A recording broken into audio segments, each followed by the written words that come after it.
She chose her followers over me at the altar, live-streamed the entire ceremony, ignored everyone, and I left without a word while the comments pointed out what I already knew. I used to joke that dating Lena was like dating a human ring light.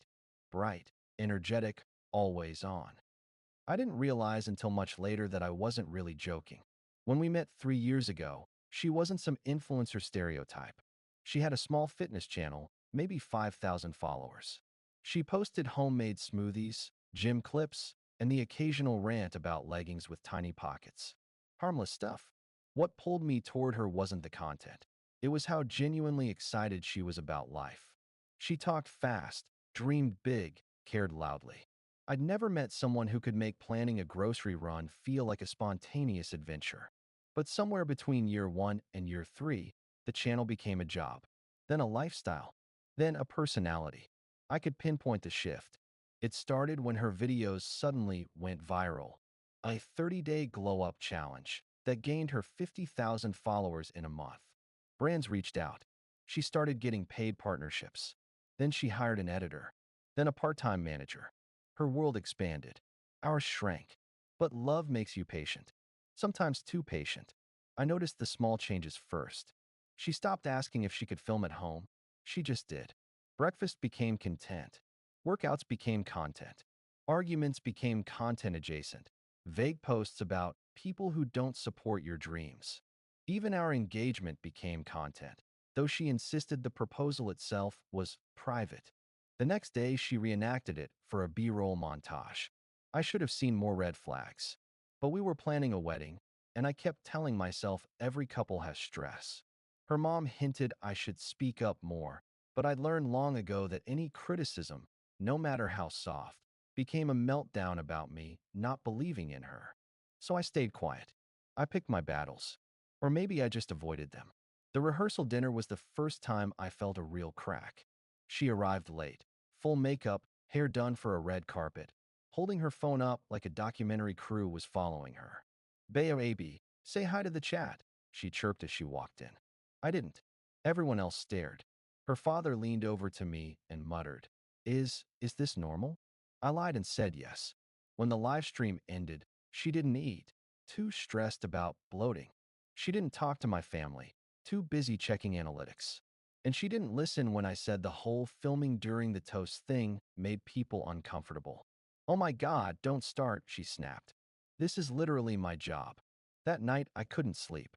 Not from cold feet, more like cold logic. Something had shifted, maybe for a long time. But I'd already committed. Deposits were paid. Guests booked flights. Families were in town. The machine was already running. I told myself, it's just stress. Weddings do this to people. She'll relax. She didn't. The morning of the ceremony, she woke me at 6 a.m. by flipping on every light in the hotel suite. "Baby, get up. We're filming a wedding day morning routine." I stared at her. "Lena, I haven't even brushed my teeth." She laughed like I was being ridiculous. Later, while getting ready, she kept shooing the photographer away because the angles weren't flattering. The photographer looked one crisis away from quitting. Her maid of honor, her cousin, Mia, pulled me aside. "She's spiraling," Mia whispered. I tried talking to her, but she says this is her day and she wants to make it perfect. I nodded, swallowing the unease rising inside me. Perfect. Perfect for who? The ceremony was outdoors, early evening, golden sunlight. Honestly beautiful, or it would have been if half the guests weren't whispering about the camera crew she'd insisted on hiring last minute. When the music started and she began the walk down the aisle, she didn't look at me. Not once. She looked straight into her phone camera, holding it up like a mirror. Her smile was dazzling. Just not for me. Still, I loved her. I kept thinking, in 5 minutes, none of this will matter. I'll say the vows. She'll relax. We'll be married. Spoiler, she didn't relax. And we didn't get married. But that moment, the moment the ceremony actually started, the officiant welcomed everyone, and Lena lifted the phone again before I even finished my first line. That was the first time I felt the quiet, unmistakable click of something breaking. A soft click, like a door locking. Inside me, the plan was simple.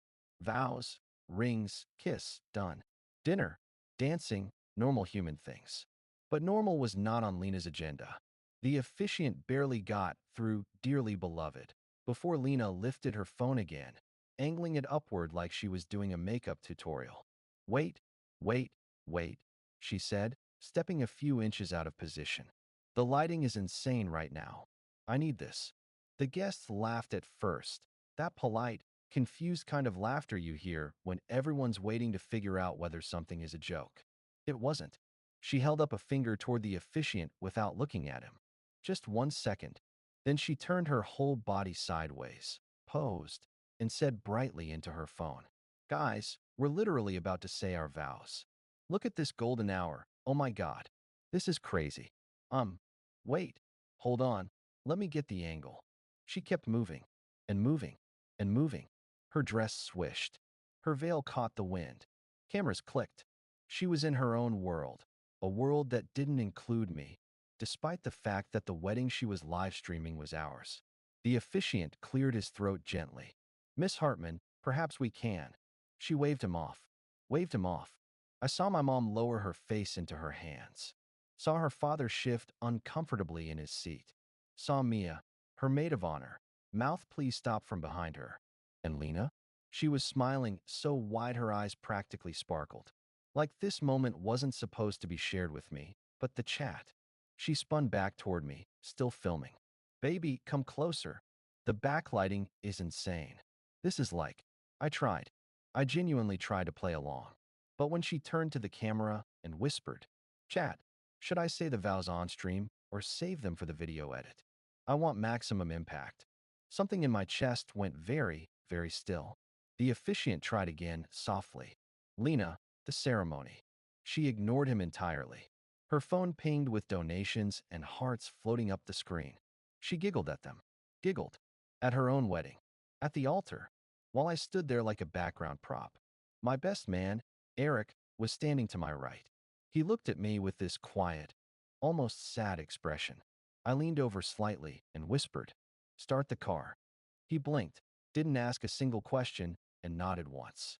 Meanwhile, Lena was still in front of her phone saying, "Guys, spam the chat if you want me to." I don't remember the exact moment I decided. I just remember the feeling. A calm, heavy clarity. The kind that doesn't come from anger, but from finally telling yourself the truth. I took one small step back, then another. No one noticed at first. Everyone was watching her.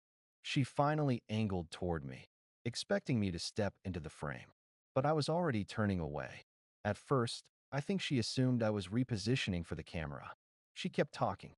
It wasn't until I walked past the first row of seats, quietly, deliberately, that I heard a few confused murmurs behind me. I heard Mia gasp, heard my mom whisper, "Oh God." But Lena?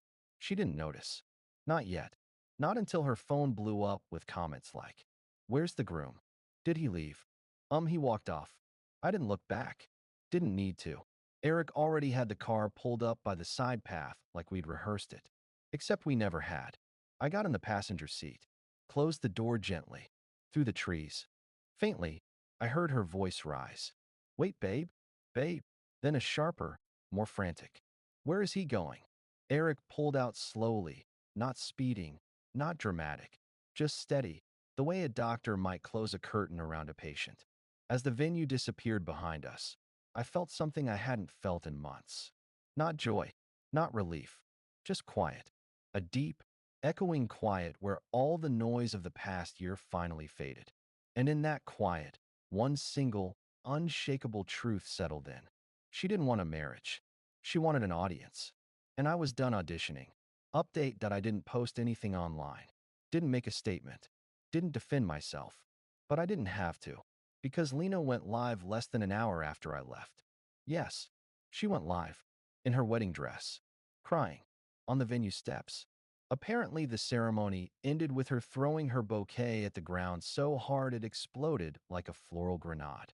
Here's what happened, piece by piece, according to the people who stayed behind and later sent me videos. 1. The chat turned on her first.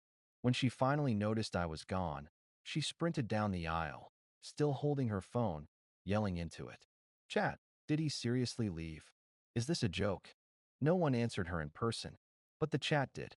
Girl, you ignored him for 20 minutes. You treated him like a prop. This is embarrassing. She kept reading the comments out loud, voice shaking.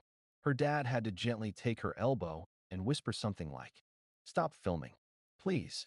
She didn't. 2. Her mom found me at the parking lot, too late. Her mom had walked out after me, maybe 2 minutes behind. She saw Eric's car pulling away, waved her hands, and actually yelled, "Wait, please." But the look on her face wasn't angry. It was sad, like she knew exactly why I was leaving. Later she texted me, "Whatever happens next, just know I understand." I didn't respond. Not yet. 3. My parents had an entire speech prepared. Apparently, they'd been quietly waiting for a moment to talk to me. Something about how worried they were about the way she treated me. My dad said, "I didn't want to ruin your day, but maybe I should have." I love the man, but that sentence hit harder than I expected. 4. Lena tried to restart the ceremony without me.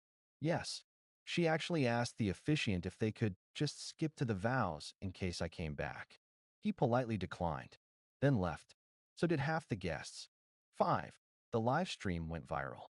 Within an hour, it hit the trending page. Bride stops wedding for live stream. Groom walks out. Millions of views. Hundreds of stitched reaction videos. People arguing in the comments. Some clown edited sad violin music over her meltdown. I didn't watch most of them. I didn't need to, because I already had enough on my plate, including the 47 unread messages from her, ranging from, "Babe, just come back, we can fix this," to, "You humiliated me for no reason," to, "Answer me right now or we're done." And then, the final one, "I'm coming to your place. We're talking, whether you like it or not." That's when I locked the door, sat on the floor, and told myself, the real storm hasn't even started. Final update. She showed up at my door still in her wedding dress, makeup streaked, hair half collapsed from hours of crying and shouting at her phone. She banged on the door so hard my neighbor stepped outside, saw her, and immediately went back in like, "Nope, not getting involved in that circus." "Open the door," she yelled. "We are fixing this right now." I didn't. I let her shout. I let her rage. I let her go through every phase: begging, blaming, bargaining, gaslighting, fake crying, real crying, and then back to blaming again. Eventually, she sat down in the hallway, right in front of my door, and the live stream started again. Yes, again. She turned the camera on herself and said to her chat, between dramatic sniffles, "He left me at the altar because he couldn't handle me being an influencer. He knew what he signed up for." And then the comments flooded in. "Girl, you stopped the ceremony. You treated him like background decoration. He dodged a bullet. You're proving his point right now." Every new comment made her cry harder. After 15 minutes, she shut off the stream and whispered through the door, voice suddenly small, "Please, please just talk to me. I don't want to lose you." I finally spoke, but didn't open the door. "You didn't lose me today. You lost me months ago, every time you filmed instead of listening. Today just showed me I wasn't crazy." She was silent for a long time. Then she said quietly, "So this is it?" "Yes," I said. "This is it." She didn't scream this time.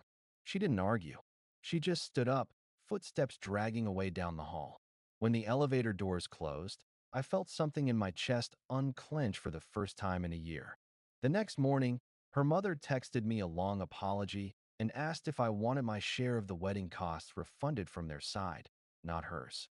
Her father sent a separate message. "We're sorry. We hope you find someone who values you more than an audience." As for Lena, she posted a video titled, "My Wedding Disaster. The Truth," but people weren't buying it. Comments were disabled within an hour. Her follower count dropped by tens of thousands. Sponsors pulled out. I didn't gloat. I didn't comment. I didn't watch the full video. I just went to the beach with my best man, turned my phone off, and stared at the ocean while the waves erased footprints in the sand over and over. A clean slate. Exactly what I needed.